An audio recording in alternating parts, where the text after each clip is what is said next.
ജിൻഡോ ഒരു big boss material അല്ല, അല്ലെങ്കിൽ ജിൻഡോയ്ക്ക് കപ്പ് കിട്ടേണ്ട ആളല്ല എന്ന് തുടങ്ങി നിരവധി ആരോപണങ്ങളാണ് ഷോ തുടങ്ങിയപ്പോൾ മുതൽ ഉയർന്നു വന്നത്. ഇപ്പോഴിതാ ഒരു യൂട്യൂബ് ചാനൽ സംഘടിപ്പിച്ച ഫാൻസ് മീറ്റിൽ ജിൻഡപ്പിന് കപ്പ് കൊടുത്തില്ല എങ്കിൽ കേരളം കത്തിയേനെ എന്ന് പറയുകയാണ് ആരാധകർ. ജിൻഡോയ്ക്ക് കപ്പ് കിട്ടിയില്ലായിരുന്നുവെങ്കിൽ ഏഷ്യനെറ്റ് കണക്ഷൻ കട്ട് ചെയ്തേനെയെന്നും ഏഷ്യാനെറ്റിനോട് തന്നെയുള്ള വിരോധമായി അത് മാറിയേനെയെന്നും ആരാധകർ പറയുന്നുണ്ട്. ജിൻഡോയും ഇത് തന്നോട് നിരവധി ആൾക്കാർ പറഞ്ഞിട്ടുണ്ടെന്നും പറയുന്നു. ജിൻഡോയാണോ ബാക്കിയുള്ള മത്സരാർത്ഥികളാണോ മണ്ടനെന്ന് ചോദിക്കുമ്പോൾ താൻ തന്നെയാണ് മണ്ടനെന്നും ബാക്കിയുള്ളവരെല്ലാം ബുദ്ധിമാന്മാരാണെന്നും അതുകൊണ്ടാണ് താൻ ഇവിടെ ഇരിക്കുന്നതെന്നും ജിൻഡോ പറയുന്നുണ്ട്.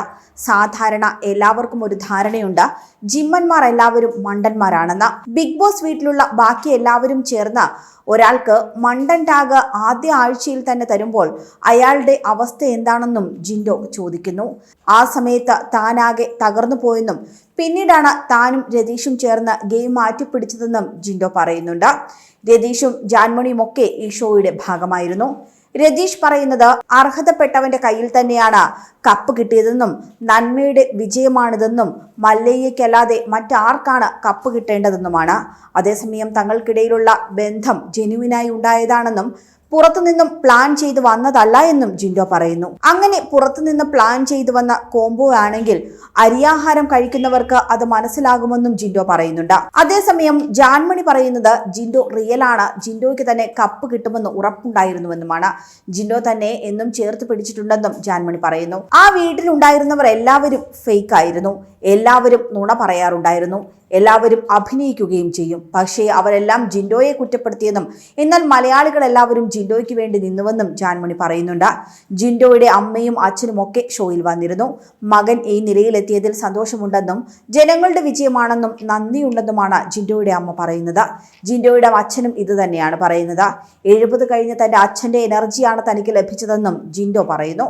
ജിൻഡോയുടെ വിജയം PR വർക്കാണോ എന്നുള്ള ചോദ്യത്തിന് ആരാധകരാണ് മറുപടി നൽകുന്നത്. PR എന്ന് പറയുന്നവരോട് പോയി പണി നോക്കാനാണ് ഇവർ പറയുന്നത്. അതേസമയം സഹമത്സരാർത്ഥിയായിരുന്ന യമുന റാണിക്ക് ജിൻഡോ നന്ദിയും പറയുന്നുണ്ട്. കാരണം യമുന റാണി ഉണ്ടാക്കിയ ചായയുടെ പേരിലാണ് ജിൻഡോ ബിഗ് ബോസ് വീട്ടിൽ ആദ്യം പ്രശ്നമുണ്ടാക്കിയത്.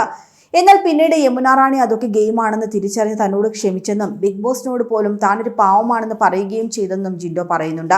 യമുന റാണി ക്ഷമിച്ചില്ലായിരുന്നുവെങ്കിൽ താൻ ഇവിടെ വരെ എത്തില്ലായിരുന്നുവെന്നും ആദ്യ ആഴ്ചയിൽ താൻ പുറത്തു പോയനെയെന്നും ജിൻഡോ പറയുന്നു. അതുകൊണ്ട് തന്നെ യമുന റാണിയോട് തീർത്താൽ തീരാത്ത കടപ്പാടുണ്ടെന്നും ജിൻഡോ ആവർത്തിക്കുന്നു. അവിടെ മുതൽ താൻ ഷോയിൽ പിടിച്ചു കയറിയെന്നും ജിൻഡോ പറയുന്നുണ്ട്. ആദ്യ ആഴ്ചയിൽ തന്നെ ജിൻഡോയ്ക്ക് 9 നോമിനേഷൻ ലഭിച്ചിരുന്നു. ആ സമയത്ത് മിണ്ടാതെ നിന്നിട്ട് കാര്യമില്ല എന്ന് കരുതി യമുന റാണിയുമായി ജിൻഡോ പ്രശ്നമുണ്ടാക്കി. അതേസമയം ബിഗ് ബോസ് മലയാളം സീസൺ 6ന്റെ ടൈറ്റിൽ വിന്നറായതിന്റെ സന്തോഷത്തിലാണ് അങ്കമാലിക്കാരനായ ജിൻഡോ പേടി. തുടക്കം മുതൽ തന്നെ തന്റെ ലക്ഷ്യം കപ്പാണെന്ന് ജിൻഡോ വ്യക്തമാക്കിയിരുന്നു. വിജയം മാത്രം ലക്ഷ്യം വെച്ചായിരുന്നു ജിൻഡോ ഹൗസിൽ തന്ത്രങ്ങൾ മെനഞ്ഞത്. ഒടുവിൽ അവസാന ആഴ്ചയിൽ 39% വോട്ടോടെയാണ് ജിൻഡോ ടൈറ്റിൽ വിന്നറായി മാറിയത്. കൂടുതൽ വാർത്തകൾക്കായി B4 Blaze ഫോളോ ചെയ്യൂ, സബ്സ്ക്രൈബ് ചെയ്യൂ.